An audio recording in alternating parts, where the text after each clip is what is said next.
a big debate, an important debate on Brexit.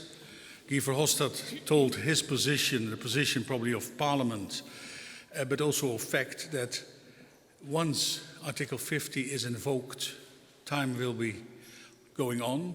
In 2 years' time there has to be a deal. If there's no deal, there is a Brexit without a deal.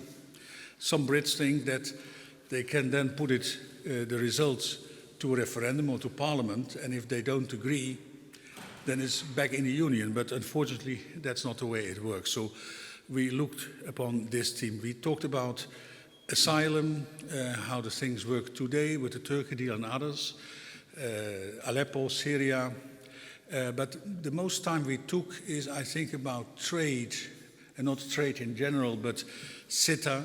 And I'm honored that Cecilia Malmström, the Commissioner of International Trade, is also here ready to take some questions. If you have questions for the Commissioner, please ask them. The crown jewel of EU policy has in many ways been our trade policy. We have been negotiating for decades almost 40 trade agreements with parts of the world or individual countries, regional agreements. And that has been very successful, and that has led the foundation to our wealth and growth. And countries and regions have been lining up to negotiate with the biggest economic bloc in the world, and they still do. But of course, if we send a signal that we are not able to agree on a very good and progressive agreement with one of our closest friends and allies, Canada, of course, other parties of the world with whom we negotiate or are in the process of starting will ask themselves, is it worth investing all these time and money and sessions and stuff to negotiate with Europe when it might fall in the end? So it has broader repercussions on our trade policy, indeed. Well, the Commission doesn't set out deadlines. This Monday, 27.5 countries, when we met in the Trade Council, said that they were ready to sign. And we have been hoping that the summit would be able to endorse the Canadian agreement. I don't know if that is possible. As you know, there is still the half missing in Wallonia. We are talking to the Wallonians, of course, engaging with them, trying to understand their concerns and problems, together with the Belgian government, obviously, because it is them in the end who have to sign. We're not putting up deadlines, but there is a summit next week. And that summit has been announced for a very long time, and one of the purposes of the summit was to sign this agreement. And if there is no agreement to be signed, they obviously will not be in a summit. Mm-hmm. Please, sir. And you don't change prime ministers' agendas like this. This has been planned for 6 months, so it's now. Well, by engaging and listening, and that's what we have been doing very intensively the last days, and no later yesterday afternoon with the Prime Minister Paul Magnet of Wallonia, but also in the presence of the Belgian Foreign Minister, because of course it is Belgium in the end who has to deliver the signature. So we are trying to listen. We are trying, as we have done with many countries, because some countries had concerns on CETA, and we have been able to accommodate some of the concerns in the interpretative declaration. So we are talking and listening, and we'll see. I'm not in a position to give you details about that right now. Well, that will be for the presidency and the Belgian government to find out the exact procedures. You know as well that there are certain internal procedures that need to be done.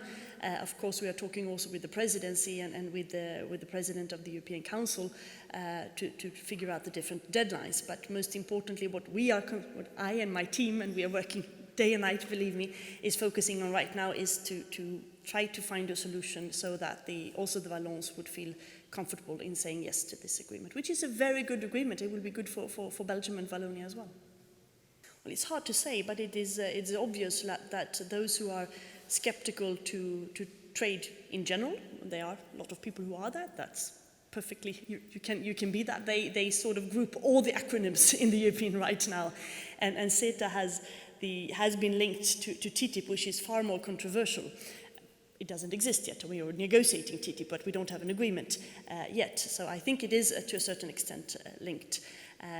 The Canadian agreement has been online for 2 years in English, since before the summer, in all languages. We have been discussing and negotiating this for a very, very long time. There has been all the time in the world to discuss this.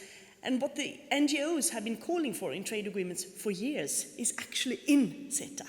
there are very strong provisions on labor rights, human rights. There's even animal rights referred to in there. There is sustainable development, a commitment to work together on the climate goals of Paris. So it's a very, I would say, value-based trade agreement with a partner, Canada, who is very European, who is very progressive.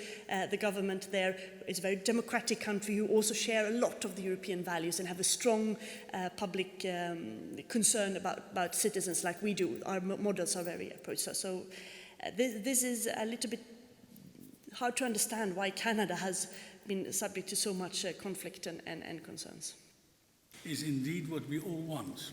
And if that works, it could be an example for other trade agreements. The transparency of the whole process.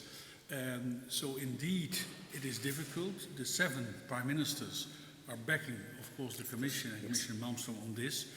But we know that Charles Michel, as Prime Minister of Belgium, he can only ratify if Wallonie also accepts it. And it's in his hands. I mean, all of us who know people in the government or parliament in Wallonie will talk with them, but in the end, Charles Michel has to broker a deal.